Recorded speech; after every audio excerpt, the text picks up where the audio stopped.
engagement as a whole, kind of to, a lot of you say, okay, it's great to learn all this, but then you say, well, so what, right? So if I gave you a quick summary of what are the bare minimums you do to create a synergistic team, okay, in the team culture of the engine, you're going to have clear job descriptions, okay? It's called deal with issues as they arise. And what this means is to solve problems in real time, not to let them build up to become these big mountains that stop us in the future, okay? I often say, I envy people who live in denial because they seem happier, because they don't know what they don't know and they're denying that anything's going wrong. One of the most detrimental things you can do in the workplace is not to address problems. The key with addressing problems is that you go to the source of the person that's involved in the problem and you don't bring it to a team meeting if it's a one-on-one, right? It's kind of like the whole class has to stay in for recess because little Johnny did spitballs, okay, as an analogy. My daughter always asks, how come we get punished as a class when one person does something wrong? Right? So what you want to make sure is you manage, you deal with the problems as they arise, and you start with the source, okay, or where the problem is if it's individual. If it's a team problem, it comes to the team meeting. Here's a rule of engagement in a high-performing, synergistic, engaged team, is they have an agreement that there's no such thing as a complaint without an attached solution, or else you're just whining, right? And where do you think I'm going to tell them to put their whining? Is in the back of their car in a box called My Whining. So a complaint is whining unless you have a potential solution. And when we talk about team meetings, a big part of your agenda for your team meeting is for people to submit issues and topics, but they need to, when they submit the issue and the topic for the agenda, put down one possible solution. I was in a practice in the West a couple weeks ago, and they had their team meeting posted. I was kind of chuckling, and it was about cleaning instruments. So the issue was not cleaning instruments in a timely manner. Their idea of a solution was just do it. I said, that's not really a thought about solution. That's more of a mandate, okay? So when I say come up with a possible solution, is whatever the complaint is what is one way it might be solved. It doesn't mean it'll be accepted, but at least it causes you to ask yourself, is this a true thing to go on an agenda for the whole group, or is this something that I need to deal with on an individual basis, okay? Leaders, whenever a team member comes to you to talk about another human when they're not present, you have a choice to get involved in the drama or to be a good leader, and your question's going to be, how did she respond when you talked to her about this? Greatest leadership question I've ever learned, to not getting caught up in all of the stuff, okay, or the drama. Is whenever someone comes to you, it's like do you remember the tattletale game? Right, I go be at the park and I go tattletale to my mother and she says, well, go talk to the person causing you the issue. And if it doesn't get resolved, I'll get involved. As leaders, give yourself a break that you don't become the venting place where everyone dumps gossip or talking about someone who's not present. Gossip is one of the #1 breeders of stress in the workplace. And gossip is talking about another person positively or negatively when they're not there. Okay? And women get a bad rap for this, but I think it's really women are more emotionally driven in their brain than the gender of the male race because we use our brains differently. And big thing about gender conflict doesn't have to happen if we understand and accept men and women are different, correct? We don't need to read a John Gray book, Men Are From Mars, Women Are From Venus, to know that. What's the greatest difference, they say, between men and women is how they handle stress. Because when a man is stressed, where do they go? They go to a place called their cave. And a cave can be many different things. Sometimes it's just the employee washroom, right? So when we look at gender conflict, it's an unnecessary conflict point that we need to understand. The average man speaks 5,000 words a day. Men communicate like they hunt.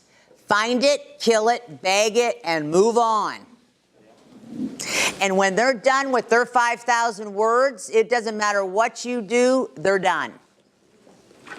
A woman, on the other hand, speaks an average of 25,000 words a day, and if you wink at them, they've got another 10,000 for you. You can understand why, wow, how did they ever put the yin and yang together of feminine needs masculine, masculine needs feminine? Because there can be a lot of conflict points. A couple tips. Any of you who work in an all-female practice, the laws of the universe say someone's going to have to step up with some masculine energy eventually. Because too much of the same on a team is called cloning. And we tend to hire in our own image. Why? Because people that are like us are easier to hire. But when you have too many people like you, your biggest block is we're cloned. There's too many of us that think the same way to be able to have the diversity to solve problems and to create diversity to be able to manage the patients. Okay? Now, a couple other tips. When a man goes to their cave, ladies, you never follow a man to their cave. It's not nice, and it doesn't serve you. Because the great thing about a man is when they go to their cave, they come out, and every day is a new day. Yeah. Right? Yes. Now, men, when a woman comes to you and says, "Can I vent?" I'm going to give you a very simple answer. No. Call a girlfriend, call your mother, or find another female to speak to, because when women dump all their 25,000 words on the same man, we ask rhetorical questions in our speaking, and you have a natural ability to want to solve it, and then we get mad at you that you interrupt us. Right? I mean, it's the way it is. So don't follow it. You know, I call women the spaghetti and the men are the meatballs on our spaghetti. Okay? That's not a criticism. That's just because we're different. Men's brain work with these little boxes, and they're very good at not letting them touch. Women have an amygdala of information transfer that looks like the circuitry to Google, which is why women can be much more multitasked.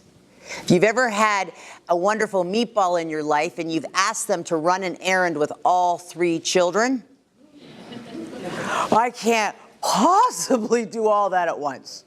That doesn't mean they're bad or wrong.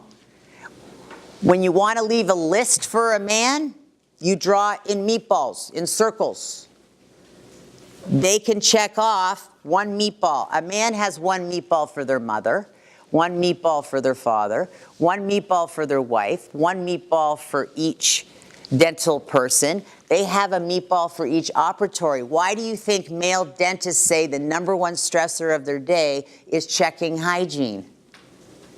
Because we're asking them to come from 1 meatball they want to complete before they start another meatball. But we're saying, no, eat half that meatball. I'll give you an analogy. Eat half that meatball and then just go cruise all the other bowls of spaghetti while you're at it. Right? Female dentists are much better at multiple hygiene exams when they leave the room and checking multiple rooms, not because they're better, because they're more multitasked. Okay? So when a man says, "I'm hungry," what do they mean? I'm hungry. When they say, "I'm thirsty," they're thirsty. Yes. Men say what they mean and mean what they say. Now, they might say nice cleavage and it might mean something different, but that's usually not something you say in the workplace. for human resource reasons, okay? When a woman says, go ahead, what does she mean? You're so going to pay for this. When a woman says, that's fine, I don't care. Right? You so know that's not what they mean. So, understanding genders differences, because gender differences come up with HR people across this country as a major workplace conflict point. It's not necessary if we understand we're different. Okay? So when you look at gossip, is it just women that gossip? No, I've seen men that gossip just as much. Okay? It doesn't mean they have feminine energy. It just means gossip breeds drama, and drama breeds negative stress. Because talking about someone, and I say positively or negatively, have you ever been working with someone that you just shared a great story with them and they felt it their need to tell everyone else when you weren't there? That's as much gossip as it is talking negatively about someone. So whenever someone comes to you, you want to manage morale. Whenever someone comes and talks to you about another person who's not present, you're all going to say the same thing. I just give the leaders that question because the leaders feel like they're raising children. And we get a bad, this is not a daycare. This is an adult work environment. So when anyone comes to you and is talking about someone else when they're not present, I just say, so how did she feel when you talked to her about that? Oh, I can't tell her. Then please don't make your problem ruin my day. Because I can't help you with your problem because it's not what? It's not mine to own. Okay? It's a big, big, big thing. Females get a bad rap for doing this as a naturalness. It's a choice not to, but it's also an awareness. Am I talking about someone who's not here? Because it's not getting you anything other than drama. Who do I want to go to when I own a problem is the person causing the problem, or nothing's going to get solved. Okay, so we can do some more work on this year as we go through, because problem solving is something that is a learned skill, especially if you like to sweep them under the table and hope they don't notice that you noticed. But if it's having a concrete negative effect on your team, your patient, and your morale, you've got a responsibility to kind of handle it as they arise. Each person knows their unique ability. Do you remember what unique ability is? It's what are your talents plus your passion. Talents are what am I naturally good at, and what do I love to do. And that's a big part of their defined job description. Do you have people in the right seats doing what they have the skills to do? Right? Because what's the dental training program for the most part? Here's an empty chair, you look good, sit here, smile, take out the piercings and listen to her because she's good, and you know what, we'll see you in 90 days. And then we wonder why dentistry hires live trees and creates dead wood in their first year. There's lots of people that come to you with great talents and passion, but if you have no training program, what is dental experience? It's whatever the last place did. Have you ever worked with someone that spends their first 90 days telling you the way it used to be at the other place? And your inside voice wants to go, so why did you leave there? Right? Or those of you buying new practices, you're going to spend the first 30 to 60 days letting all the people you inherited from the past tell you the way it used to be. Then you work on changing some things. Change needs an organized strategy. Most people don't thrive on chaos and change every day. So if you're going to change something, for someone to change their habits or behavior, you must make sure they've brought the past to completion of that's a past and that's the way it used to be, and bring them into today. So if you're a new dentist and you're going to buy a practice, and you're coming in and you're going to have some staff that have their own ideas, would you maybe set up like a certain period of time or a training session or something where you sort of sit down? Yes, great question. The name of that is called onboarding. Okay, So we do a lot of onboarding for new owners so that they can stay the good guy and we can be the outside facilitator. Onboarding means, think about it, this dental team usually doesn't find out about the sale to the midnight after it was signed. They're expected to come in the next day. They have a completely new owner and they're just supposed to function. Whenever someone has a blind side of a decision that affects their past so far, they must go through some stages to see the future as something different. This is called, you talk to RNs, stages of grieving. The 6 stages of grieving when we lose something is no different than when we have to let go of a past of someone we worked for a long time and now they've sold without telling us. And I'm not saying it's bad they don't tell the team. The team's not part of the ownership. They're the last to know. I tell teams, it just is what it is. Okay? Because that's an ownership decision they make. They're generally not going to include you unless you're part of the equity of the business. Okay? So remember, if I'm going to be in the present moment looking for a better future, I had to have someone walk me through the past of grieving. Grieving doesn't have to be bawling your eyes out, but you'll be amazed when we do onboarding.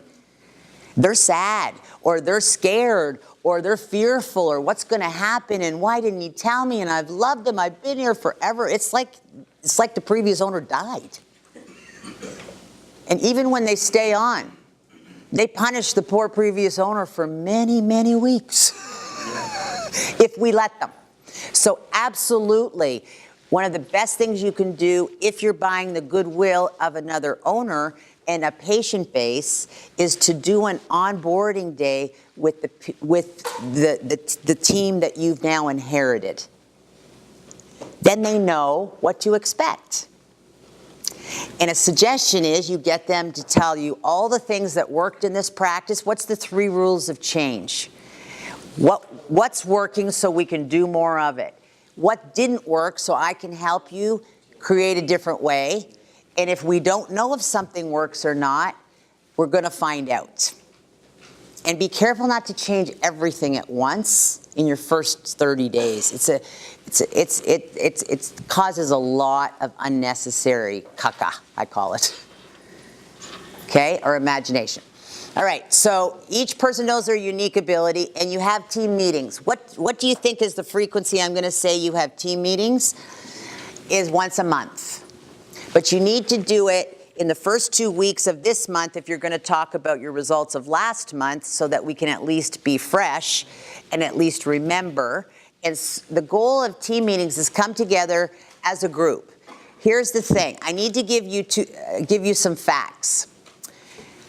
And I'm not sure if I shared this with you last time we were together. What is something a group of women will never agree on as a majority and you just need to accept it? Oh, I did teach you this. Temperature. Yeah. Lock up your thermostats. Old ones get naked, young ones get clothes. Yeah. There's no such thing as bad weather, just bad clothes.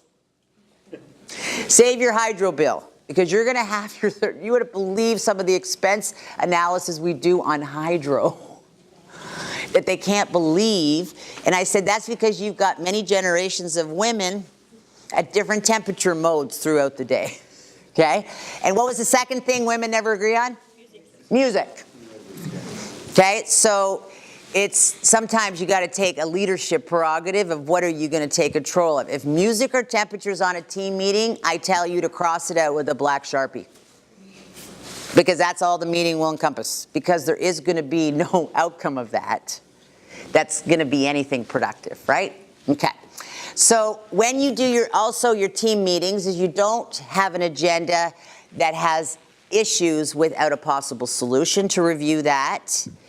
And I will tell you, if you have 12 to 15 people or more, that is too many people to get into a room to get together in a 1.5 to 2 hour team meeting. Okay? Anything more than 12 to 15 people, you're going to need to break out into departments, okay? Because it's too many people to discuss a whole list. How do you know when you're stuck is when you have the same thing on the agenda month after month after month. And there's something called a parking lot. that happens with teams. There are some great ideas you all have. You all want to be involved, the interaction of how you work together, but there's some things that come up that need to be parking lotted, and I do that with you a lot because you all want to know it all now and you want to know it all your way. That's not a bad thing. You're a learner. That's normal. But what do I say? Put a note when we get to the patient engine, we'll parking lot that. I will go into that in depth because we have a lot of days together. So parking lot's not a bad thing. You call it that. We're going to parking lot getting a new sign because it's not urgent and important with everything else we've got to talk about. Who is the person to not facilitate the team meeting?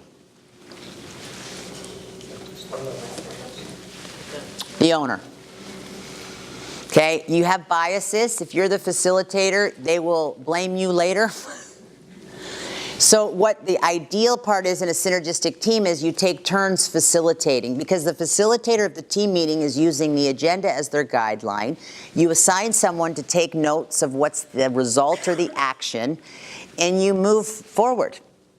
Then each team meeting you review. I'm facilitating and teaching you like you would in a dental practice. What did I do this morning? Is I reviewed what we did, what? Last time. Did I reteach it? No. All I did is say, what do you recall or remember, because that's what's relevant to you, to bring it back in, to bridge into today. So every team meeting opens with, what did we get accomplished from last time? Guess what you're going to read? The action item list. Every action needs a date and a who's going to do it, or it's just another thinking. So what is our action? Who's responsible or accountable, and by when? There's times when you ask for extensions on your by when because of a variety of reasons. There's nothing wrong with that. But if you don't date activate an action and you don't assign a person to be accountable, what happens? You get burnt out because these meetings are the same thing over and over and over. Okay, we're good on team? Yes. Who do you choose to facilitate the meeting? Pardon? Who do you choose to facilitate the meeting if the owner doesn't do rules? I have the team take turns because remember the Canadian geese, we're all a team of leaders, all leading the flock at different stages because one person can't do it all because they're in a room with technical services and all those different things. So you have each person take turns facilitating and take turns recording. Some of you need a timekeeper as a third role to keep you on purpose. Team meetings generally happen with some time from the practice, time from the personal, you know, people do it at all different times. The toughest time to schedule meetings that start on time in dentistry is in the middle of the day, unless you commit to your start time. So the owner would facilitate, but should the owner be in the room? Should the dentist be in? Oh, we're not doing it, we're not excluding you. Yeah. Yeah, oh no, that wouldn't be good. I know you'd love to be excluded, but no, you don't get to not come. But they should probably try not to be the main focus of the meetings. Well, see, here's the thing. You always have the final veto power. It's all your risk.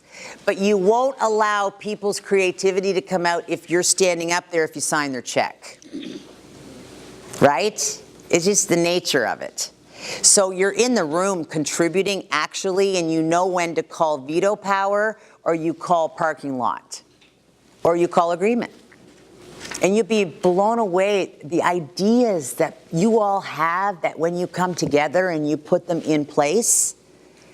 And you also look at the results from your monitoring of how you did last month. You celebrate your wins. You look at what's not, you look at what you want to focus on, and you get an action plan. Remember, synergistic engaged teams aren't built by accident, by just doing the work. You've got to come together at some level. Right? Some teams do quarterly full days. I mean, that's advanced teams that have been doing it for a while, and they bring in continued training and continuing education. We do a lot of team retreats, right? Can you come in and teach us something cool, sexy, or new for our team retreat? I'll tell you, those practices that commit to meetings and to investing back in their team have a 10% increase in the first 60 days. Hands down, measured quantitatively by math, as long as something was done. and it wasn't a negative gripe session. So many people tell me, I can't do team meetings, all they do is gripe. Well, they're a reflection of who? Of the leader. Okay, doesn't mean the leader complains all the time. It's just your inability, you're not wanting to hear all the whining. Then give them a new agreement. You can't have a topic on this agenda without your possible thought through solution. You'd be amazed at how many things don't quite get to the meeting agenda. Because when a woman does a 24-hour rule, ladies, if you learn nothing else in your life, the greatest essence you have is the clock of sleeping on something before you overreact. And if you think about it first thing in the morning after 24 hours, then it is having an impact on you. You've got to deal with it. If you forgot it even existed, it was just a piano blip in your mood. Because moods can have negative context. Okay?